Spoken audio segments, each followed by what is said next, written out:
அனுசரணை வழங்குவோர். இப்போது 250 ரூபாவுக்கு சிக்னல் 160 கிராம். இலங்கையில் லாபகரமான விலையில் ஒரு pack. Marina Square Uptown Colombo. சிறந்த விலைக்கு இப்பொழுதே முன்பதிவு செய்து கொள்ளுங்கள்.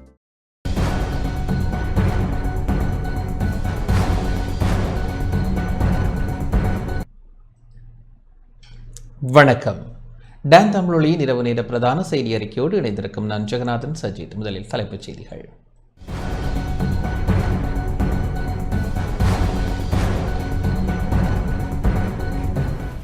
முன்னாள் அமைச்சர் விமல் வீரவன்ச குற்றப்புலனாய்வு திணைக்களத்தில் 3 மணி நேர வாக்குமூலம். நாட்டில் பொருளாதார மீட்சி ஏற்பட்டுள்ளதாக மத்திய வங்கி ஆளுநர் கருத்து. அரசாங்கத்திற்கு எதிரான சூழ்ச்சிகள் தோற்கடிக்கப்படும் என நாடாளுமன்ற உறுப்பினர் பிரபு தெரிவிப்பு. இன்று மன்னார் மடுத்திருத்தல ஆவணி மாத பெருவிழா.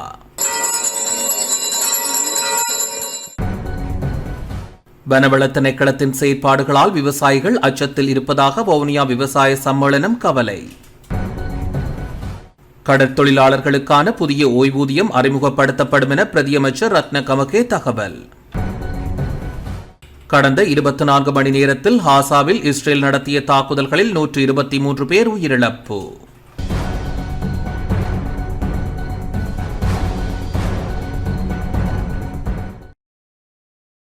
தொடர்வது முதன்மை செய்தி.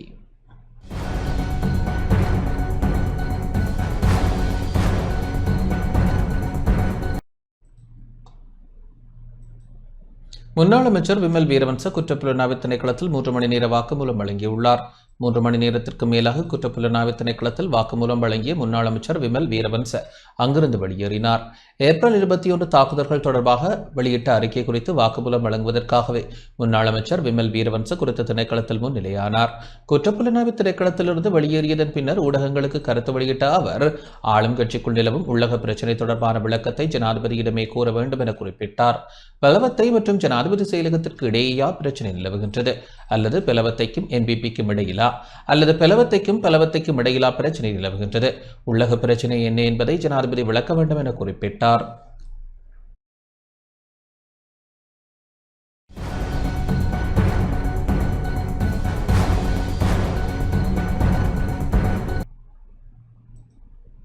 நாட்டில் பொருளாதார வீழ்ச்சி ஏற்பட்டுள்ளதாக மத்திய வங்கி ஆளுநர் தெரிவித்துள்ளார். எதிர்வரும் ஆண்டுக்குள் நாடு நெருக்கடிக்கு முன்னரான நிலைகளை விஞ்சிவிடும் என இலங்கை மத்திய வங்கியின் ஆளுநர் நந்தலால் வீரசிங்க தெரிவித்துள்ளார். இலங்கையின் பொருளாதார வீழ்ச்சி எதிர்பார்த்ததை விட வேகமாக முன்னேறி வருகின்றது. கடந்த 2022 மற்றும் 2023 ஆண்டுகளில் இலங்கை வங்குரோத்து நிலையை அடைந்திருந்தது. தற்போது அந்த நிலைமை மாறி வருவதாக இலங்கை மத்திய வங்கியின் ஆளுநர் குறிப்பிட்டுள்ளார்.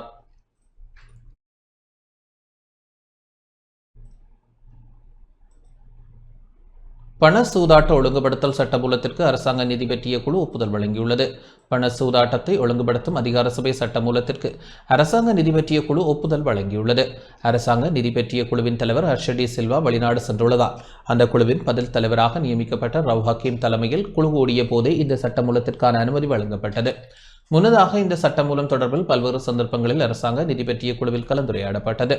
இதன் மூலம் நாட்டில் பந்தயம் கட்டுதல் மற்றும் பண சூதாட்ட நிறுவனங்களை தரநிலைப்படுத்தல், சமூக விரோத செயல்களை குறைத்தல், சுற்றுலாத்துறையை அபிவிருத்தி செய்தல் மற்றும் பொருளாதாரத்தை வளர்ச்சியடைய செய்தல் தொடர்பில் விரிவான அல்லது முழுமையான விடய பொறுப்பை கொண்ட சுயாதீன ஒழுங்குபடுத்தும் நிறுவனமாக பண சூதாட்டத்தை ஒழுங்குபடுத்தும் அதிகார சபையை ஸ்தாபிப்பதற்கு ஏற்பாடுகள் செய்யப்பட உள்ளன.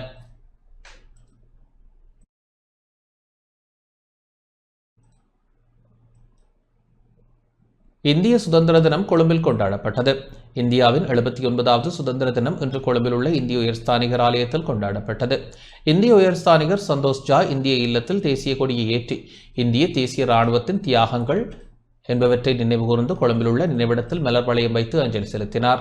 இந்த நிகழ்வின் போது இந்திய ஜனாதிபதியின் சுதந்திர தின முன்னோடி உரையின் பகுதிகளை உயர்ஸ்தானிகர் வாசித்தார். சுவாமி விவேகானந்தர் கலாசார மையத்தின் மாணவர்கள் தேசபக்தி நிகழ்ச்சிகளை வழங்கினர். இலங்கை கடற்படை இசைக்குழுவினர் தேசபக்தி பாடல்களுக்கு இசை வழங்கினர். யாழ்ப்பாணம், கண்டி, ஹம்பாந்தோட்டை ஆகிய இடங்களில் உள்ள இந்திய துணை தூதரக அலுவலகங்களிலும் சுதந்திர தின விழாக்கள் இடம்பெற்றன. இந்தியாவின் 79வது சுதந்திர தின நிகழ்வுகள் இன்றைய தினம் காலை யாழ்ப்பாணத்தில் உள்ள இந்திய துணை தூதரகத்தில் இடம்பெற்றன. யாழ்ப்பாணம் மரதடி வீதியில் அமைந்துள்ள இந்திய துணை தூதரகத்தில் காலை 9 மணியளவில் இந்தியாவின் தேசிய கொடியை துணை தூதுவர் சாய்முரளி ஏற்றி வைத்தார். அதனைத் தொடர்ந்து சுதந்திர தினத்தை முன்னிட்டு இந்திய குடியரசுத் தலைவரின் வாழ்த்துச் செய்தியை துணை தூதர் வாசித்தார். இந்த நிகழ்வில் இந்திய துணை தூதரக அதிகாரிகள், உத்தியோகத்தர்கள், அவர்களின் குடும்ப உறுப்பினர்கள் உள்ளிட்ட பலர் கலந்து கொண்டனர்.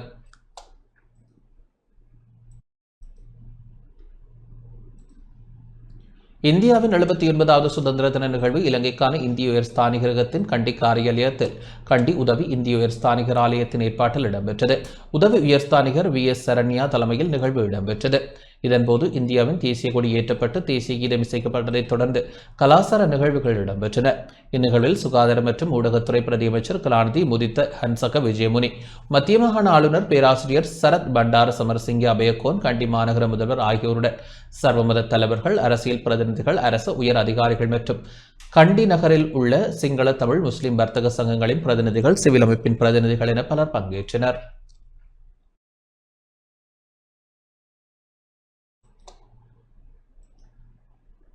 அரசாங்கத்திற்கு எதிராக எதிர்க்கட்சிகள் முன்னெடுக்கும் சூழ்ச்சிகள் தோற்கடிக்கப்படும் என நாடாளுமன்ற உறுப்பினர் கந்தசாமி பிரபு தெரிவித்துள்ளார். நாட்டின் பொருளாதாரத்தை சிதைத்த எதிர்க்கட்சிகள் அரசாங்கத்திற்கு எதிராக முன்னெடுக்கும் சூழ்ச்சிகளை ஆளும் கட்சி என்ற வகையில் தேசிய மக்கள் சக்தி அரசாங்கம் தோற்கடிக்கும் என நாடாளுமன்ற உறுப்பினர் கந்தசாமி பிரபு தெரிவித்துள்ளார். இன்று மட்டக்களப்பில் ஊடகங்களுக்கு கருத்து வெளியிட்ட போதே அவர் இதனை குறிப்பிட்டார். இந்த நாட்டை ஒரு வங்குரோத்து நிலைக்கு கொண்டு வந்த 76 வருடங்கள் இந்த நாட்டை ஆட்சி செய்து சீரழித்தவர்களை ஒன்று சேர்த்து ஒரு புதிய ஒரு சதித்திட்டத்தை ஆரம்பித்திருக்கின்றார்கள். இவர்களின் இந்த செயற்பாடினூடாக இந்த நாட்டின் ஸ்திரத்தன்மை அல்லது இந்த நாட்டின் அரசியலை மாற்றுவதற்கான முயற்சிகளை இவர்கள் ஈடுபட்டு கொண்டிருக்கின்றார்கள். ஆனாலும் தேசிய மக்கள் சக்தி மீது எமது நாட்டு மக்கள் மிகுந்த ஆர்வத்தோடு அவர்களது ஆதரவோடு தான் இந்த அரசாங்கம் முன்னெடுத்து கொண்டு இருக்கின்றது. ஆகவே மக்களின் மனதை வென்ற இந்த அரசாங்கத்துக்கு எதிராக எந்த ஒரு முயற்சியை எதிர்க்கட்சியினர் மேற்கொண்டிருந்தாலும் கூட அவர்களால் இந்த நாட்டை வீழ்த்த முடியாது, இந்த அரசாங்கத்தை வீழ்த்த முடியாது என்பதை மிக தெளிவாக நாங்கள் தெரிவித்துக் கொள்ள விரும்புகின்றோம். அதனை போன்று இந்த நாடு முன்னோக்கி செல்லுகின்ற இந்த வேளையிலே இப்படிப்பட்ட சதித்திட்டங்களை இவர்கள் தீட்டிக் கொண்டிருக்கின்றார்கள். மக்கள் மிக அவதானமாக இருக்க வேண்டும்.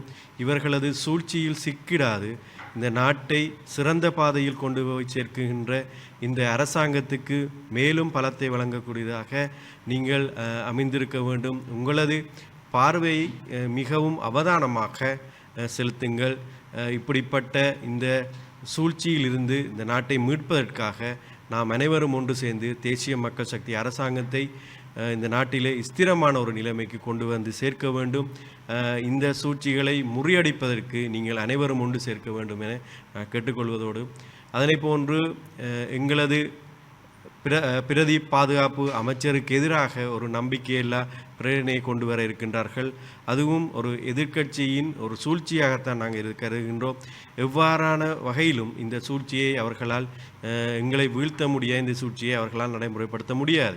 அவர்கள் என்ன முயற்சியினை மேற்கொண்டாலும் அந்த நம்பிக்கையில்லா பிரேரணை தோற்கடிக்கப்படும்.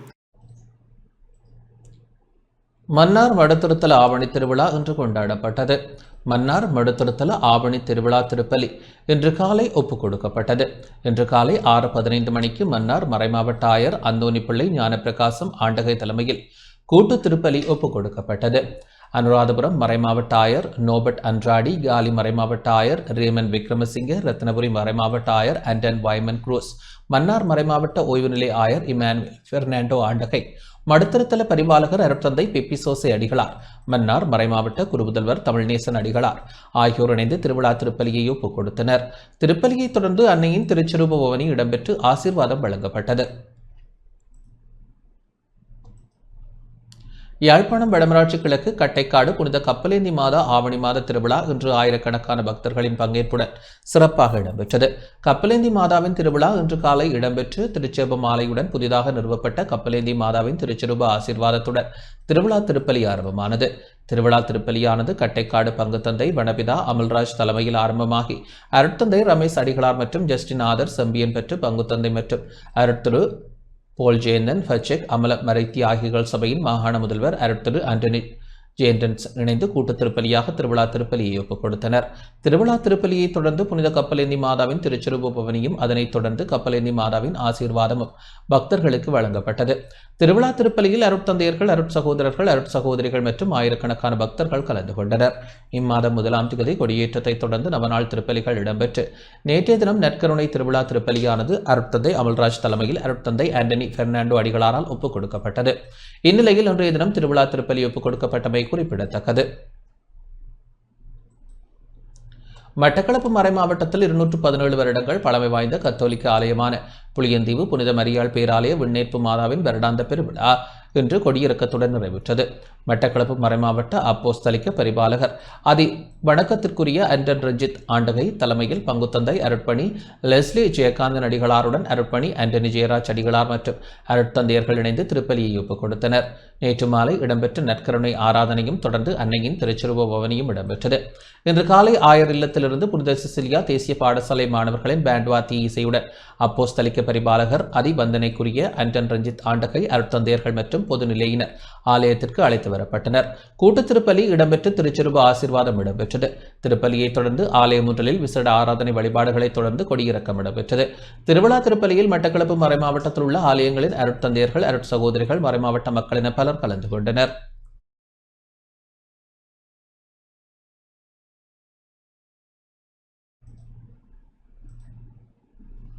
வனவள திணைக்களத்தின் அண்மைய செயற்பாடுகளால் விவசாயிகள் அச்ச நிலையில் இருப்பதாக வவுனியா மாவட்ட விவசாய சம்மேளன தலைவர் எஸ் பிரான்சிஸ் கவலை வெளியிட்டுள்ளார். வவுனியா மாவட்டத்தை பொறுத்தளவில் எல்லை இடப்பட்ட காணிகள் விடுவிக்கப்படும் என அரசாங்கம் அறிவித்தாலும் அவ்வாறு எந்த காணியும் விடுவிக்கப்படவில்லை என வவுனியா மாவட்ட விவசாய சம்மேளன தலைவர் எஸ் பிரான்சிஸ் தெரிவித்துள்ளார். இன்று வவுனியாவில் இடம்பெற்ற ஊடகவியலாளர் சந்திப்பில் அவர் இதனை குறிப்பிட்டார். வவுனியா மாவட்டத்தை பொறுத்தளவில் காணிகள் இன்னும் விடுவிக்கப்படவில்லை.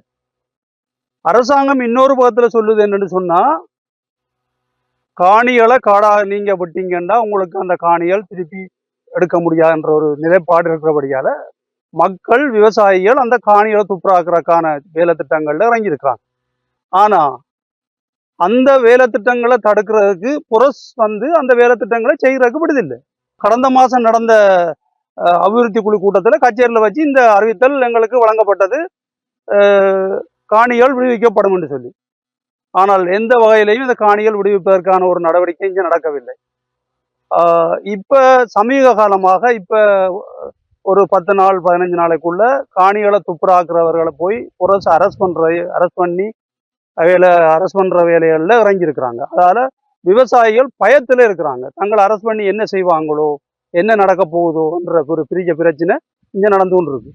அப்ப இதற்கான ஒரு சரியான முடிவினை எங்களோட விவசாயிகளுக்கு பெற்றுத்தர வேண்டும் என்று நாங்கள் இந்த நேரத்தில் கேட்டுக்கொள்கிறோம். கிளிநொச்சி தர்மக்கேணி பகுதியில் விவசாய நடவடிக்கைகளுக்கு பாதிப்பை ஏற்படுத்தக்கூடிய வகையில் புகலிட திணைக்களத்தினால் மேற்கொள்ளப்பட்ட நடவடிக்கைகள் தொடர்பில் நாடாளுமன்ற உறுப்பினர் சிவஞானம் ஸ்ரீதரன் ஆராய்ந்துள்ளார். கிளிநொச்சி பச்சிலைப்பள்ளி பிரதேச சபை எல்லைக்குட்பட்ட தர்மக்கேணி பகுதியில் விவசாய நடவடிக்கைகளுக்கு பாதிப்பை ஏற்படுத்தக்கூடிய வகையில் புகலிட திணைக்களத்தினால் மேற்கொள்ளப்பட்ட நடவடிக்கைகள் தொடர்பில் இலங்கை தமிழரசுக் கட்சியின் நாடாளுமன்ற உறுப்பினர் சிவஞானம் ஸ்ரீதரன் ஆராய்ந்துள்ளார். நேற்று குறித்த பகுதியை பார்வையிட்டு பாதிக்கப்பட்ட விவசாயிகளுடன் கலந்துரையாடினார். தர்மக்கேணி பகுதியில் புகையிரத ஓடுபாதைக்கு அருகில் விவசாய நடவடிக்கை மேற்கொள்ளப்படுவதாகவும் உடனடியாக அவற்றை இடைநிறுத்துமாறும் புகையிரத திணைக்களத்தால் விவசாயிகளுக்கு எதிராக போலீஸ் நிலையத்தில் முறைப்பாடு பதிவு செய்யப்பட்டது. இந்நிலையில் பாதிக்கப்பட்ட விவசாயிகள் நாடாளுமன்ற உறுப்பினரிடம் தெரியப்படுத்தியதை அடுத்து உரிய தரப்பினருடான இணக்க பேச்சுக்களின் மூலம் விவசாயிகளுக்கு போதிய கால அவகாசம் பெற்றுக் கொடுக்கப்பட்டது.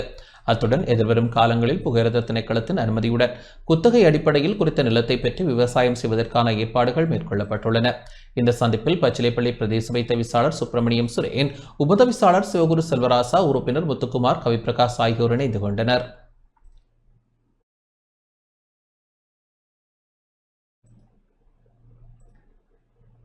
அம்பாறை கல்முனையில் அளவை நிறுத்தல் உபகரணங்களுக்கு இன்று முத்திரையிடப்பட்டது.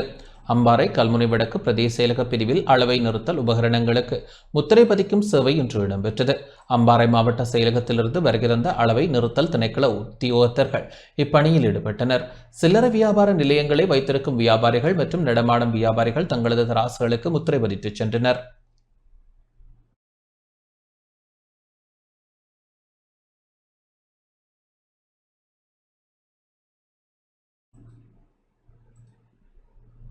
மலையகத்திற்கு அநீதி இழைக்க மாட்டோம் என அமைச்சர் பிமல் ரத்நாயக்க தெரிவித்துள்ளார். வீதி அபிவிருத்தி பணிக்காக நுவர்லியா மாவட்டத்திற்கு மாத்திரம் 2500 மில்லியன் ரூபாய் நிதி ஒதுக்கீடு செய்யப்பட்டுள்ளதாக போக்குவரத்து, நெடுஞ்சாலைகள், துறைமுகங்கள் மற்றும் விமான போக்குவரத்து அமைச்சர் பிமல் ரத்நாயக்க தெரிவித்துள்ளார். நேற்று மாலை ஹேட்டன் பேருந்து திரைப்படத்திற்கு களவிஜயம் மேற்கொண்டு ஊடகங்களுக்கு கருத்து வெளியிடும் போதே அவர் இதனை குறிப்பிட்டார். நுவர்லியா மாவட்டத்தை பொறுத்தவரையில் அதிகமான பிரச்சினை காணப்படுகின்றது. புகையிரதம், பேருந்து, பாடசாலை சேவைகளில் ஈடுபடும் வேன், முச்சக்கர வண்டிகள் போன்றவை முறையான பராமரிப்பு இல்லை. அதற்கான வசதிகளும் இங்கு இல்லை. மலையக பெருந்தோட்ட மக்கள் பொருளாதார ரீதியில் பெரிதும் பாதிக்கப்பட்டுள்ளனர். இங்கு பாதைகள் தொடர்பான பல பிரச்சனைகள் காணப்படுகின்றன. தனியார் பேருந்து துறையினரும் இலங்கை போக்குவரத்து சபையினரும் பாரிய கஷ்டத்திற்கு மத்தியில் வாகனங்களை செலுத்துகின்றனர். அடுத்த வருடத்திற்குள் வரையறுக்கப்பட்ட நேர அட்டவணையின்படி இரு சாரர்களும் செயற்பட வேண்டும். தோட்டப் பகுதிகளுக்கு நாம் அநீதி இழைக்க மாட்டோம். தோட்டப்புறங்களில் உள்ள வீதிகளும் அபிவிருத்தி செய்யப்படும். மலையக பெருந்தோட்ட தொழிலாளர்களின் சம்பள விடயம் தொடர்பில் அவதானம் செலுத்துவோம். பெருந்தோட்ட தொழிலாளர்களின் கோரிக்கையினை நிச்சயமாக நிறைவேற்றுவோம் என குறிப்பிட்டார்.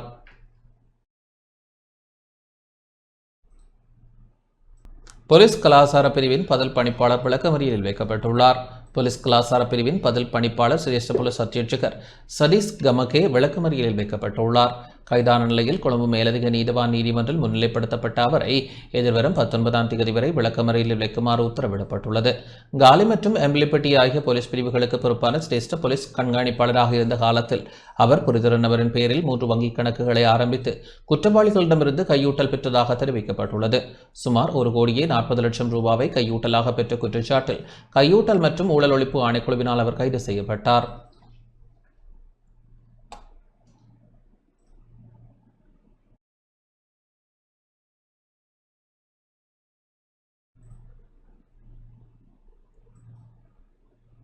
கடற்தொழிலாளர்களுக்கான புதிய ஓய்வூதியம் அறிமுகப்படுத்தப்படும் என பிரதியமைச்சர் ரத்ன கமகே தெரிவித்துள்ளார். இந்த ஆண்டு நவம்பர் மாதம் 22ஆம் தேதி அனுஷ்டிக்கப்பட உள்ள சர்வதேச கடற்தொழிலாளர் தினத்தில் கடற்தொழிலாளர்களுக்கான புதிய ஓய்வூதிய திட்டம் ஒன்றை அறிமுகப்படுத்த உள்ளதாக விடயத்திற்கு பொறுப்பான பிரதியமைச்சர் ரத்ன கமகே தெரிவித்துள்ளார். கடற்தொழில் சமூகத்தின் வாழ்க்கை பாதுகாப்பை உறுதிப்படுத்தும் நோக்குடன் ஆரம்பிக்கப்பட்டுள்ள சயுர விசேட ஆயுள் காப்புறுதி திட்டத்தை அறிமுகப்படுத்தும் நிகழ்வில் கலந்து கொண்டு உரையாற்றிய போதே அவர் இதனை குறிப்பிட்டார். கடற்தொழில் சமூகத்தினர் இதுவரை அனர்த்தங்கள் மற்றும் காப்புறுதியின்மையால் பல்வேறுபட்ட பிரச்சனைகளுக்கு முகம் கொடுத்தனர். 2019ஆம் ஆண்டு ஜனாதிபதி தேர்தலின் போது கடற்தொழில் சமூகத்திற்கு வழங்கப்பட்ட முக்கிய வாக்குறுதியான ஆயுள் காப்புறுதி திட்டத்தை ஸ்தாபித்தல் இன்று நிறைவேறியுள்ளது. இந்த புதிய காப்புறுதி திட்டத்தின் மூலம் இதுவரை இல்லாத சிறப்பு சலுகைகள் கிடைக்கும். 1.2 மில்லியன் ரூபாய் முதல் 2 மில்லியன் ரூபாய் வரையிலான சலுகை மட்டங்களின் கீழ் ஏதேனும் அங்கவீனம், பகுதியளவிலான அல்லது முழுமையான சொத்து இழப்பு, மரணம் அல்லது காணாமல் போதல் போன்ற சந்தர்ப்பங்களில் கூட நிவாரணம் கிடைக்கும். இதன் மூலம் கடற்தொழிலாளர்களுக்கும் அவர்களின் குடும்பங்களில் உள்ள பிள்ளைகளுக்கும் உண்மையான பாதுகாப்பும் ஆயுள் காப்புறுதியும் கிடைக்கும் என குறிப்பிட்டார்.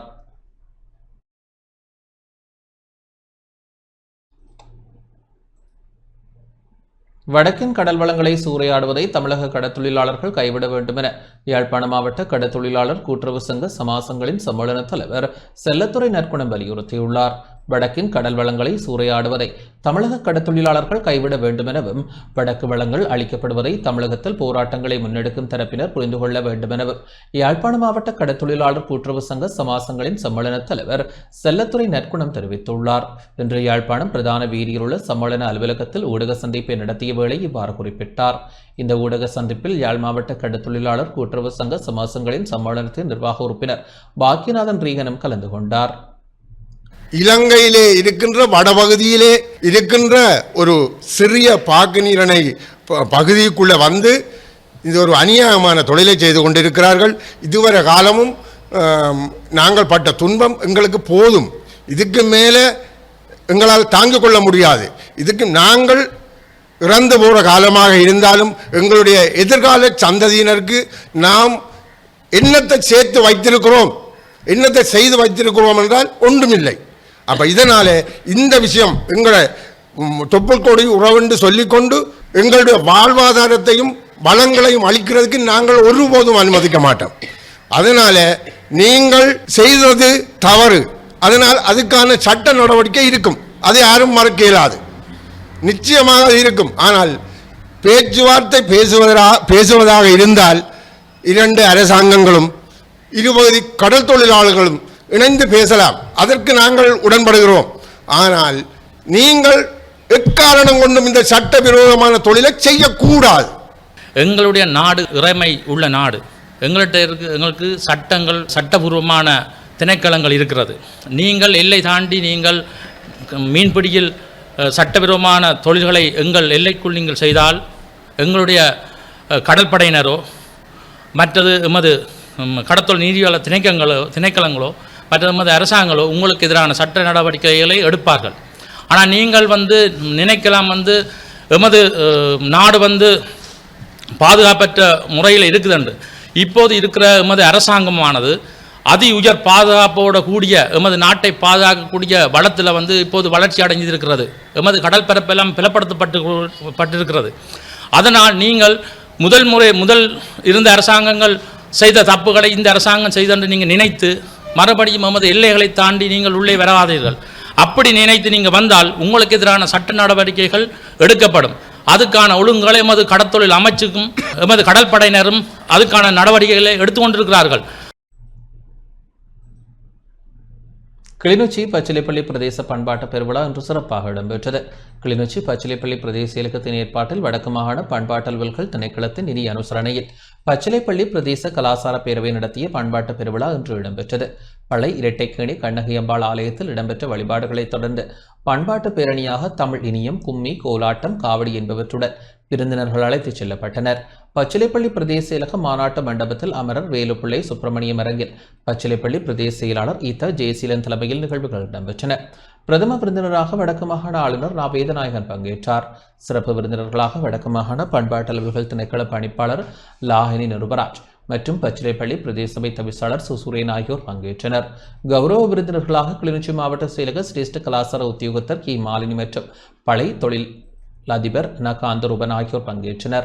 அத்துடன் பளை ஒப்பனை கலைஞர் கலாபூஷணம் சேத்தனபாலசிங்கம் அதிதிகளை விருந்தினராக பங்கேற்றார். இந்நிகழ்வில் சிவநடனம், கிராமிய நடனம், நாடகம், இசை இன்பம், சாஸ்திரிய நடன சங்கமம், வாத்திய இசை சங்கமம், கலைத்தன்றல் விருது வழங்கல் மற்றும் இளங்கலைஞர் விருது வழங்கல் என்பன இடம்பெற்றன. இளங்கலைஞருக்கான விருதை நடனத்துறையில் சிறப்பாக செயற்பட்டு வரும் சரணிதரன் சரண்யா பெற்றுக் கொண்டார்.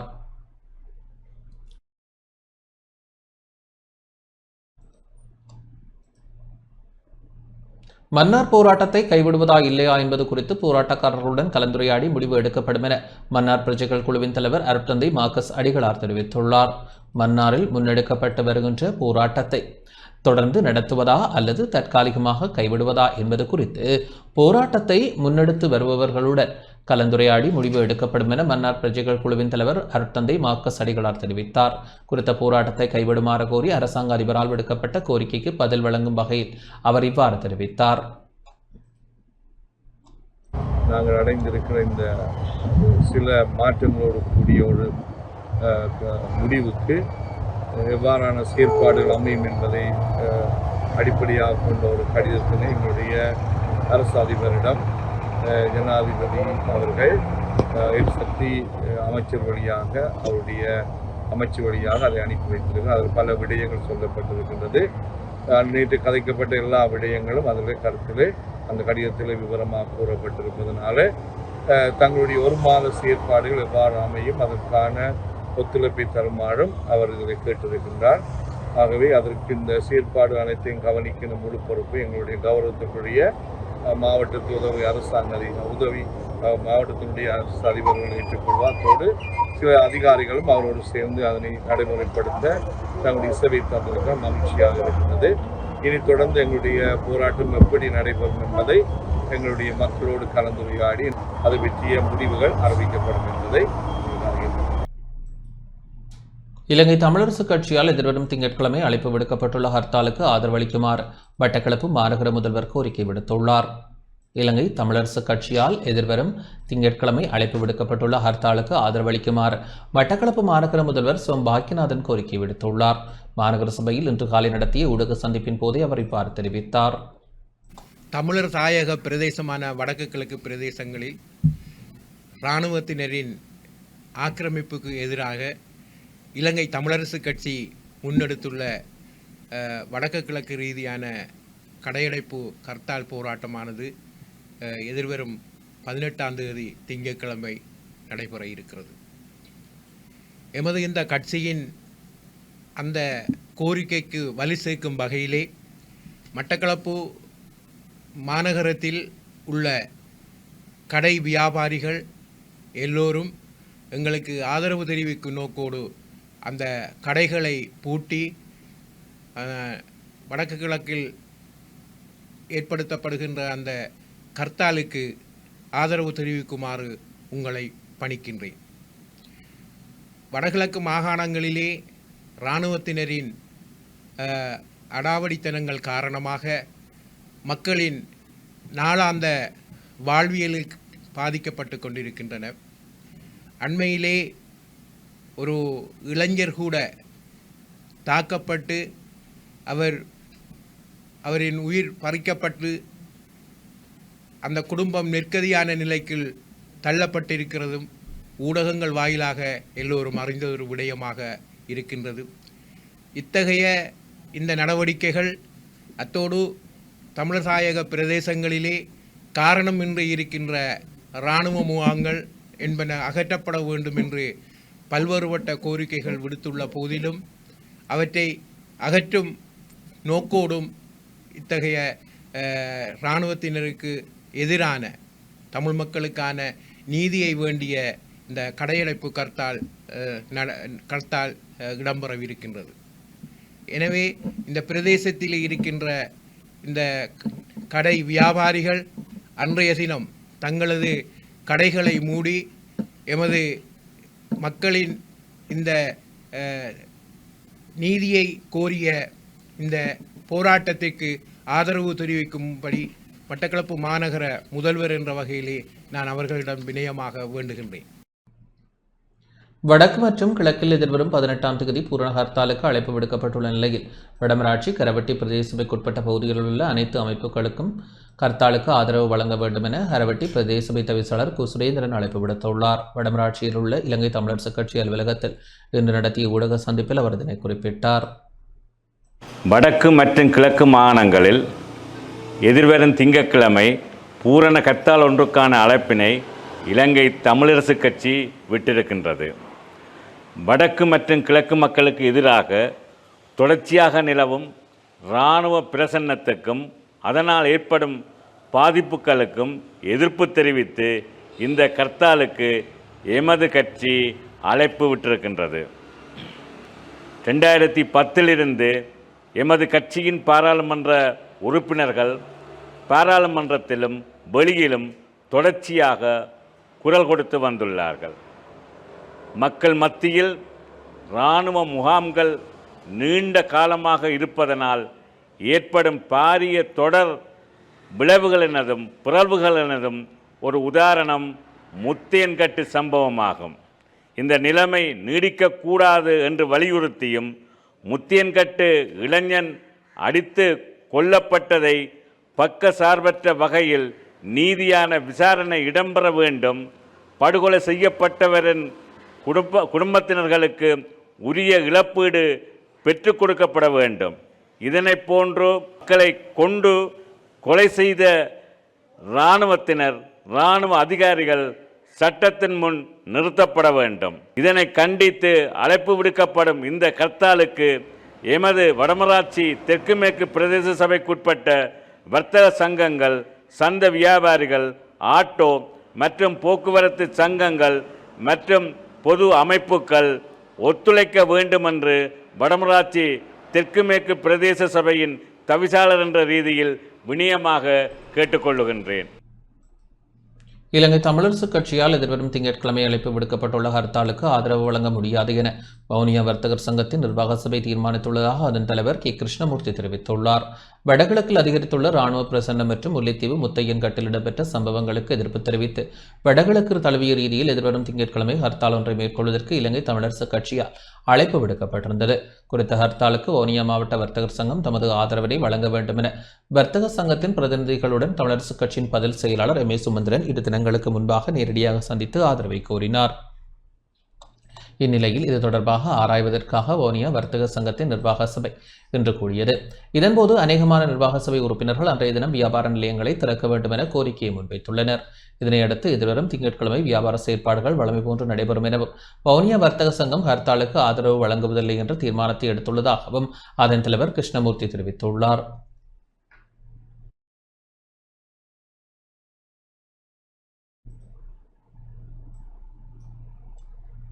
நானோயாவில் தொடர்ச்சியாக வெளிநாட்டு சுற்றுலா பயணிகள் புறக்கணிக்கப்படுவதாக குற்றச்சாட்டு எழுந்துள்ளது. நானோயாவில் வெளிநாட்டு சுற்றுலா பயணிகள் தொடர்ந்து புறக்கணிப்பு செய்யப்படுவதாக தொடர்ச்சியாக பல குற்றச்சாட்டுகள் முன்வைக்கப்பட்டு வருகின்றமை தொடர்பில் பயணிகளிடையே குழப்ப நிலை ஏற்பட்டுள்ளது.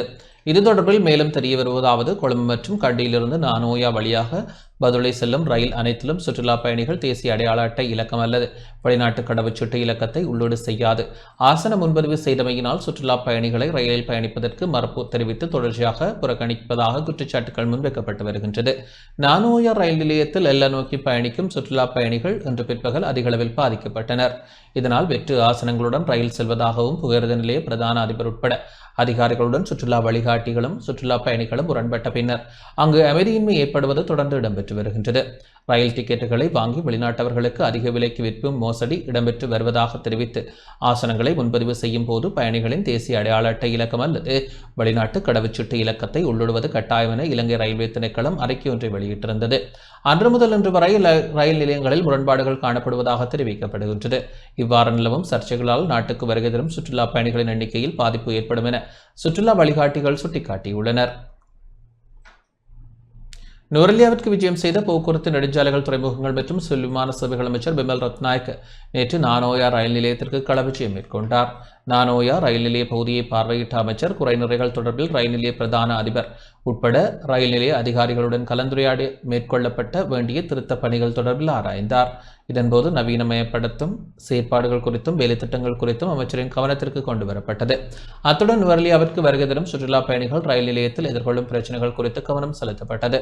தற்போது நாட்டிற்கு வருகை தரும் சுற்றுலா பயணிகளின் எண்ணிக்கை அதிகரித்துள்ளதாக குறிப்பிட்ட நானோயா ரயில் நிலைய அதிகாரிகள் நுவரெலியாவிற்கு வருகை தரும் வெளிநாட்டு சுற்றுலா பயணிகளின் பிரதான ரயில் நிலையம் நானோயாவில் இருக்கின்றமையால் நானோயாவிலிருந்து பதுளை செல்லும் ரயில்களுக்கு மேலதிகமாக வெளிநாடு சுற்றுலா பயணிகளை கவரும் வகையில் ரயில் பெட்டிகள் புனரமைக்கப்பட்டு இணைக்கப்பட வேண்டும் என பிமல் ரத்நாயக்கவிடம் கோரிக்கையை முன்வைத்தனர்.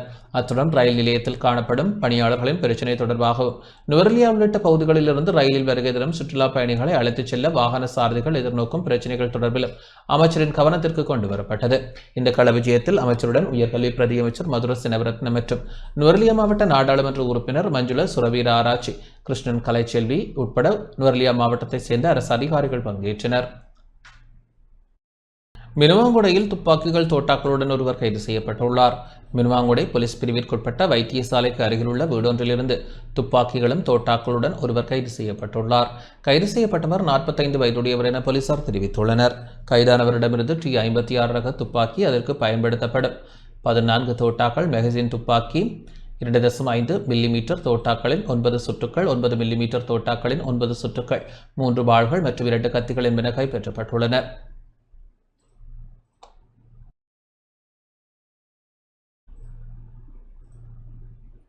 ஜனநாயக ரீதியாக அரசாங்கத்தை கவிழ்க்க வேண்டும் என திலித் ஜாவிர் தெரிவித்துள்ளார். அரசாங்கத்தை கவிழ்க்க வேண்டுமென்றால் அது ஜனநாயக ரீதியாகவே முடியும் என சர்வஜன அதிகாரம் கட்சியின் தலைவர் திலித் ஜாவிர் தெரிவித்துள்ளார். ஜோர்ஜ் ஸ்டுவர்ட் நிறுவனத்தின் 190வது வருட பூர்த்தியை முன்னிட்டு பம்பலப்பட்டி வஜ்ரா பிள்ளையார் ஆலயத்தில் இடம்பெற்ற பூஜை வழிபாடுகளின் பின்னர் ஊடகங்களுக்கு கருத்து வெளியிடும் போதே அவர் இதனை குறிப்பிட்டார். அரசை கவிழ்க்க வேண்டுமெனில் அது ஜனநாயக வழிமுறைகள் மூலமாகவே மேற்கொள்ள வேண்டும். எங்கள் கூட்டு சக்தி ஜனநாயகத்தை நம்புகின்றது. ஜனநாயகத்திற்கு எதிரான செயல்களில் ஈடுபட நாங்கள் சிறிதும் தயாரில்லை. எனினும் ஜனநாயக சட்டத்தில் உள்ள வாய்ப்புகளை பயன்படுத்தி ஒரு புதிய அரசை உருவாக்க இயலும் என்ற சந்தர்ப்பம் இருந்தால் அந்த செயலில் ஈடுபட வேண்டியது எங்கள் கடமையாகும். அது எதிர்க்கட்சியின் பங்கு. ஏனெனில் தற்போதைய அரசாங்கம் சரியான பாதையில் செல்ல தவறும் பட்சத்தில் அதனை சுட்டிக்காட்ட வேண்டியது எதிர்க்கட்சி என்ற வகையில் எங்களது பொறுப்பாகும்.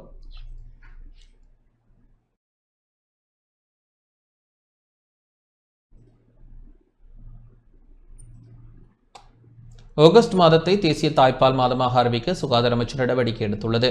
ஆகஸ்ட் மாதத்தை தேசிய தாய்ப்பால் மாதமாக அறிவிக்க சுகாதார அமைச்சு நடவடிக்கை எடுத்துள்ளது. சர்வதேச தாய்ப்பால் வாரம் ஒவ்வொரு வருடமும் ஆகஸ்ட் மாதம் 1ஆம் தேதி முதல் 7ஆம் தேதி வரை பிரகடனப்படுத்தப்படுகின்றது. இந்த நிலையில் இந்த மாதத்தை அந்த வாரத்துடன் இணைத்து அறிவிக்க நடவடிக்கை எடுக்கப்பட்டுள்ளது. தாய்ப்பால் கொடுப்பதன் முக்கியத்துவம், அந்த மாதத்தில் மேற்கொள்ளப்பட்ட நடவடிக்கைகள், அறிவு பகிர்வு, கடந்த ஆண்டில் செய்யப்பட்ட பணிகள் குறித்த விவாதங்கள், தாய்ப்பால் கொடுப்பதன் 10 கோட்பாடுகள் தொடர்பாக தங்கள் கடமைகளை வெற்றிகரமாக செய்த சுகாதார நிபுணர்களை பாராட்டுதல் மற்றும் பல திட்டங்கள் இந்த மாதத்தில் முன்னெடுக்கப்படும் என சுகாதார அமைச்சு தெரிவித்துள்ளது.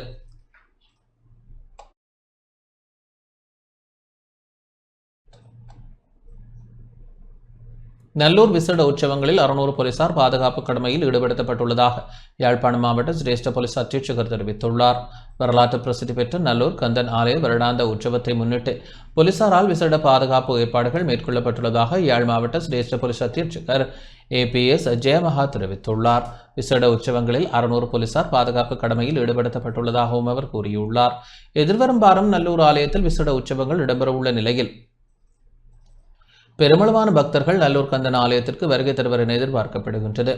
ஆலயத்திற்கு வரும் பக்தர்களின் பாதுகாப்பினை கருத்தில் கொண்டும் திருட்டுக்களை தடுக்கும் முகமாகவும் வடக்கு மாகாணத்தின் ஏனைய மாவட்டங்களிலிருந்து விசேட போலீஸ் அணியினர் நல்லூர் ஆலய பாதுகாப்புக்கென வரவழைக்கப்பட்டுள்ளனர் எனவும் சிவில் மற்றும் சீருடையில் சுமார் 600 போலீசார் பாதுகாப்பு கடமையில் ஈடுபடுத்தப்பட உள்ளதாகவும் அவர் குறிப்பிட்டார்.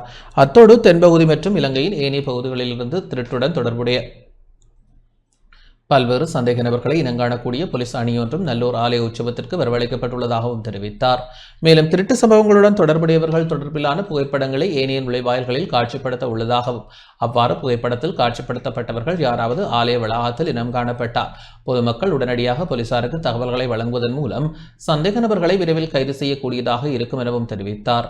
எனவே போலீசாரால் பல்வேறுபட்ட வேலை திட்டங்கள் முன்னெடுக்கப்படுகின்ற நிலையில் பொதுமக்கள் குறித்த விடயத்திற்கு ஒத்துழைப்பு வழங்க வேண்டும் என அவர் கேட்டுக்கொண்டார்.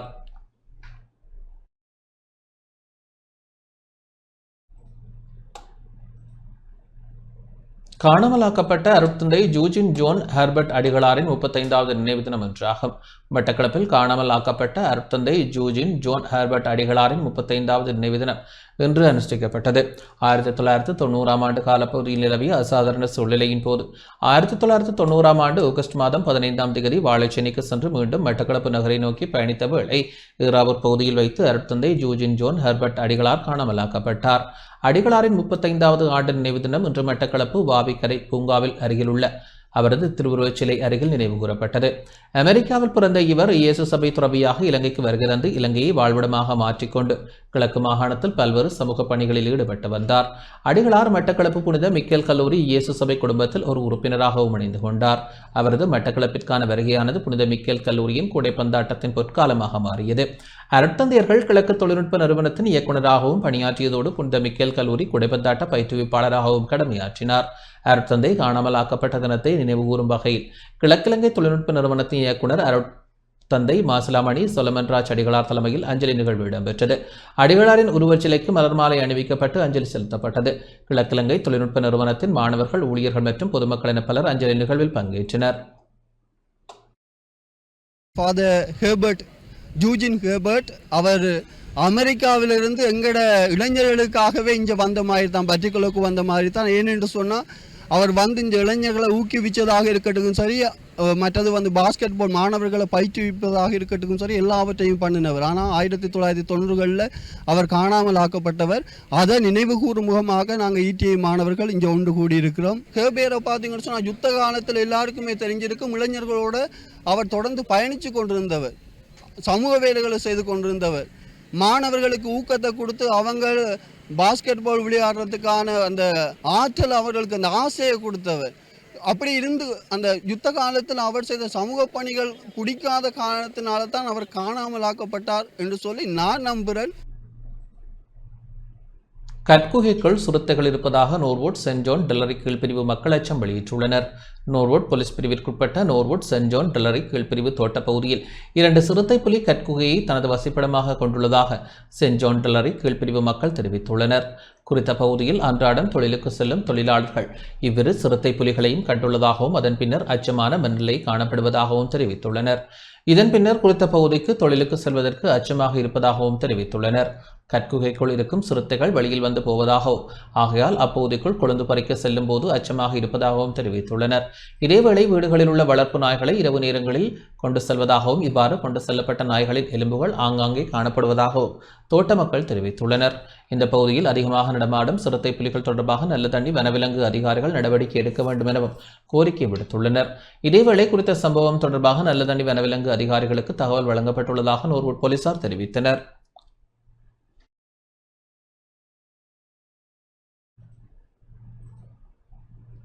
நாவலப்பட்டியில் 2ஆம் கட்ட அஸ்வஸ்ம கொடுப்பனவை பெறுவதற்கு மக்கள் வரிசையில் காத்திருந்தனர். 2ஆம் கட்ட அஸ்வஸ்ம கொடுப்பனவை பெற்றுக்கொள்ள புதிய வங்கிக் கணக்குகளை திறப்பதற்கான கடிதங்களை பெறுவதற்கு நாவலப்பட்டி பிரதேச செயலகத்திற்கு முன்னால் கால் கடக்க மக்கள் நீண்ட வரிசையில் இன்று காலை முதல் காத்திருந்தனர். 2ஆம் கட்ட அஸ்வஸ்ம கொடுப்பனவுகள் வங்கியில் வைப்பிலிடப்பட்டுள்ளதாக வெளியான அறிவித்தலின் பின்னர் பயனாளர்கள் அதனை பெறுவதற்கு நீண்ட வரிசையில் காத்திருந்தனர். சுமார் 500க்கும் மேற்பட்ட மக்கள் வரிசையில் நின்றதுடன் வயோதிபர்கள், உடல்நலம் குன்றியவர்கள் என பலர் சிரமத்திற்குள்ளானதையும் காணக்கூடியதாக இருந்தது. குறைந்த வருமானம் பெறும் குடும்பங்களுக்கு வழங்கப்படும் ஒரு தொகை பணத்தை பெற்றுக்கொள்வதற்கு மாதாந்தம் இவ்வாறு சிரமப்படுகின்றமை சுட்டிக்காட்டத்தக்கது. மொத்தமாக 14,21,745 குடும்பங்களுக்காக 11 பில்லியன் ரூபாய் வங்கிகளில் வைப்பிலிடப்பட்டுள்ளதாக நிதி திட்டமிடல் மற்றும் பொருளாதார மேம்பாட்டு அமைச்சு அறிவித்திருந்தமை குறிப்பிடத்தக்கது.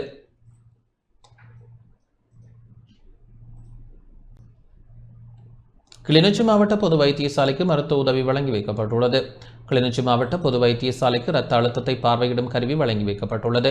வைத்தியசாலைகளுக்கு மருத்துவ உபகரணங்கள் வழங்குதல், சத்திர சிகிச்சைகள், வறுமைக்கோட்டில் வாழும் மக்களுக்கு மருத்துவ மற்றும் கிராமங்கள் தோறும் நடமாடும் மருத்துவ சேவைகள் போன்றவற்றை வழங்கி வருகின்ற செந்தில்குமரன் அறக்கட்டளை நிறுவனத்தினால் உதவி வழங்கப்பட்டது. மாவட்ட இணைப்பாளர் வானினால் 18 லட்சம் ரூபாய் பெறுமதியான இரத்த அழுத்தத்தை பார்வையிடும் கருவி, இதய துடிப்பை கண்டறியும் கருவி மற்றும் மடிக்கணனி என்பன வைத்தியசாலை பணிப்பாளர் பிரபாத்திடம் வழங்கி வைக்கப்பட்டது. இதில் கிளிநொச்சி மாவட்ட பொது வைத்தியசாலை பிரதி பணிப்பாளர் தயாளினி, இதய வைத்திய நிபுணர் தஜே நாத் மற்றும் வைத்திய அதிகாரிகள் தாதியர்கள் பங்கேற்றனர்.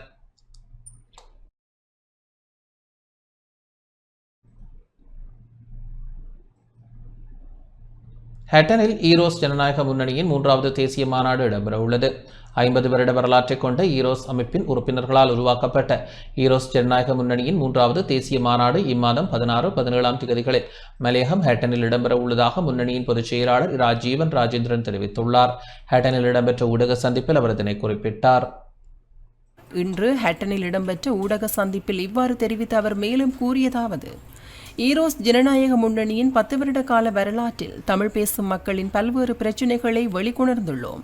அதேபோல எதிர்காலத்தில் சமூகம் சார்ந்த காத்திரமான பணிகளை நோக்காக கொண்டுள்ளது. ஈரோஸின் 50 ஆண்டு நிறைவையும் ஈரோஸ் ஜனநாயக முன்னணியின் 10வது ஆண்டு நிறைவை முன்னிட்டு 3வது தேசிய மாநாடு மலையகத்தை மையப்படுத்தி ஹட்டனில் நடைபெறவுள்ளது. 16ஆம் தேதி இடம்பெறும் முதலாம் நாள் அமர்வில் கட்சியின் நிர்வாக குழு, பொதுக்குழு மற்றும் பொறுப்பாளர்கள் தெரிவு இடம்பெறும்.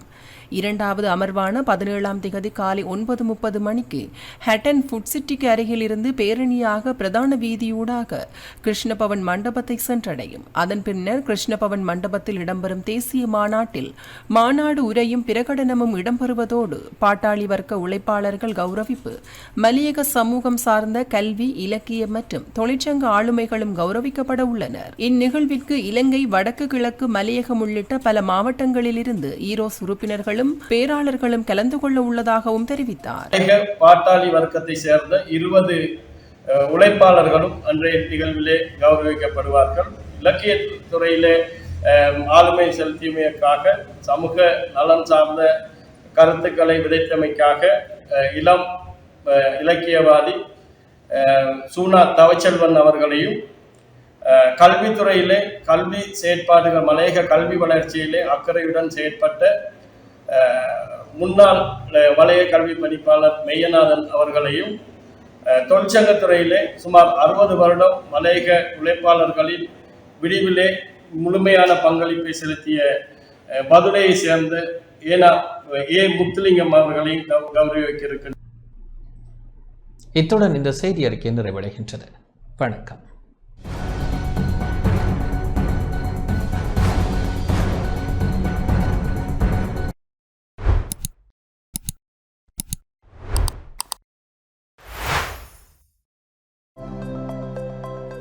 அனுசரணை வழங்கியோர். இப்போது 280 ரூபாய்க்கு சிக்னல் 160 கிராம். இலங்கையில் லாபகரமான விலையில் ஒரு pack. Marina Square Uptown Colombo. சிறந்த விலைக்கு இப்பொழுதே முன்பதிவு செய்து கொள்ளுங்கள்.